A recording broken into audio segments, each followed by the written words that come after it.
ঢাকায় চলচ্চিত্রের বর্তমান সময়ের সেন্সেশন পরিমণি শরীফুল রাজের সঙ্গে ডিভোর্সের পর 2 ছেলে মেয়েকে নিয়েই এখন পরিমণির সংসার।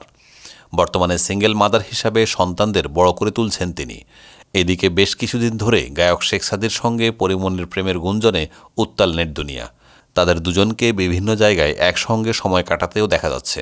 শুধু তাই নয়, পরিমণি সম্প্রতি ব্যবসায়ী নাসির উদ্দিন মাহমুদের করা মামলা থেকে আদালতে আত্মসমর্পণ করে জামিন পেয়েছেন, যেখানে এই নায়িকার জামিনদার ছিলেন সাদী। এরপর যেন তাদের প্রেম নিয়ে নেটিজেনদের চর্চা তুঙ্গে। দুজনের ফেসবুক পোস্টও একে অন্যের পোস্টে গিয়ে মন্তব্য করা তাদের দুজনের রসায়নকে আরও বেশি উস্কে দেয়।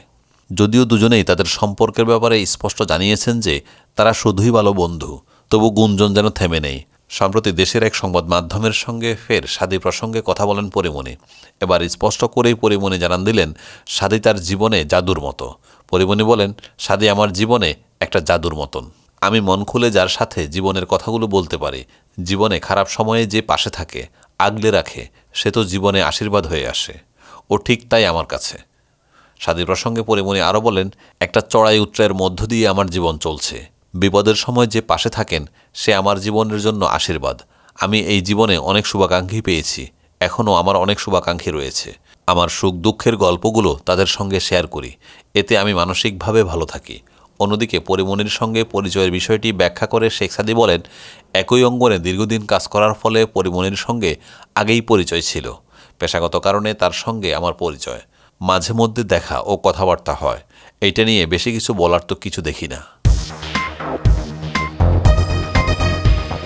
টগর নামে একটি সিনেমায় অভিনয়ের জন্য চুক্তিবদ্ধ হয়েছিলেন প্রার্থনা ফারদিন দিঘি।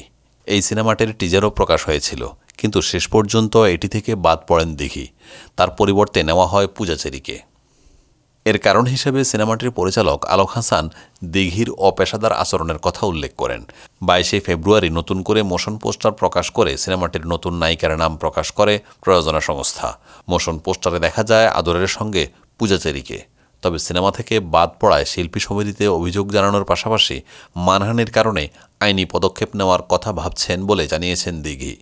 দিঘির এমন মন্তব্য ভালোভাবে নেয়নি টগর সিনেমার প্রযোজনা প্রতিষ্ঠান এআর মুভি নেটওয়ার্ক। দিঘির বিরুদ্ধে একাধিক অভিযোগ এনে সিনেমার টিমের সঙ্গে তার অডিও বার্তা অনলাইনে প্রকাশের হুমকি দিয়েছে প্রযোজনা প্রতিষ্ঠানটি। এই বিষয়ে এআর মুভি নেটওয়ার্কের ফেসবুক পেজ থেকে লেখা হয়, বরং নিজের পেশাদারিত্বের দিকে মনোযোগ দিলে ভালো করতেন। একটি প্রজেক্টে অনবোর্ড হওয়ার পর দিনের পর দিন পার হয়ে যায়। তিনি স্ক্রিপ্টের ফাইনাল ড্রাফট পড়ার সময় পান না। পরিচালকের ফোন মেসেজের রিপ্লাই করতে 24 থেকে 48 ঘন্টা পেরিয়ে যায়। কন্টেন্ট প্রমোশনের সময় পান না।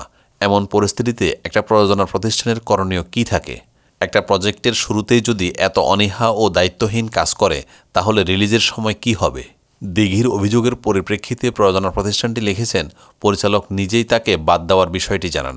এরপর তিনি পরিচালককে কল করেন। তবে তিনি দাবি করেছেন, আমরা যুক্তিসঙ্গত কারণ দেখাতে পারিনি। অথচ তিনি বাদ পড়েছেন গত 22 জানুয়ারি। সেদিন তিনি পরিচালকের সঙ্গে 20 মিনিট কথা বলেছেন। শেষ পর্যন্ত আমাদের সিদ্ধান্তও মেনে নিয়েছেন। এরপর তিনি তার কো-আর্টিস্ট আদর আজাদের সঙ্গে 34 মিনিট কথা বলেছেন। তারও ঠিক 1 মাস পর যখন আমরা তাকে বাদ দিয়ে মোশন পোস্টার প্রকাশ করে টগরের নায়িকার নাম ঘোষণা করলাম, তখন তিনি শিল্পী সমিতিতে অভিযোগের কথা বলছেন, মানহানির কথা বলছেন। অভিযোগ তো আমাদের করার কথা, তার অপেশাদারিত্বের কারণে। দিঘিকে পাল্টা হুমকি দিয়ে প্রযোজনা প্রতিষ্ঠানটি জানায়, প্রযোজনা প্রতিষ্ঠান বিনিয়োগ করবে। আর্টিস্টরা যদি কাজে কমিটেড না থাকেন, তাহলে প্রযোজনা প্রতিষ্ঠান যে কোনো সিদ্ধান্ত নেওয়ার ক্ষমতা রাখে। আমরা তো শুধু অ্যানাউন্সমেন্ট টিজার শ্যুট করেছি। বিশ্বব্যাপী সিনেমার মূল শুটিংয়ের পরেও কাস্টিং পরিবর্তনের অসংখ্য নজির রয়েছে। দিঘির অপেশাদারিত্বের আরেকটি নমুনা হচ্ছে, প্রযোজনা প্রতিষ্ঠানের সিদ্ধান্ত মেনে নিয়ে 1 মাস পর অভিযোগের হুমকি দিচ্ছেন। তিনি যদি এই বিষয়ে আর জলঘোলা করেন, তাহলে প্রমাণস্বরূপ 22 জানুয়ারি হওয়া তার সঙ্গে টিমের 2টি কনভারসেশন অডিও অনলাইনে আপলোড করে দেব। এবারই প্রথম নয়, এর আগেও নির্মাতার সঙ্গে দ্বন্দ্বে জড়িয়েছিলেন দিঘি। তুমি আছো তুমি নেই সিনেমার ট্রেলার নিয়ে নির্মাতা দেলোয়ার জাহান জন্টুর সঙ্গে তর্কে জড়িয়েছিলেন তিনি। এরপর রায়হান রাফির সুড়ঙ্গ থেকে বাদ পড়েও একই কাণ্ড ঘটিয়েছিলেন দিঘি।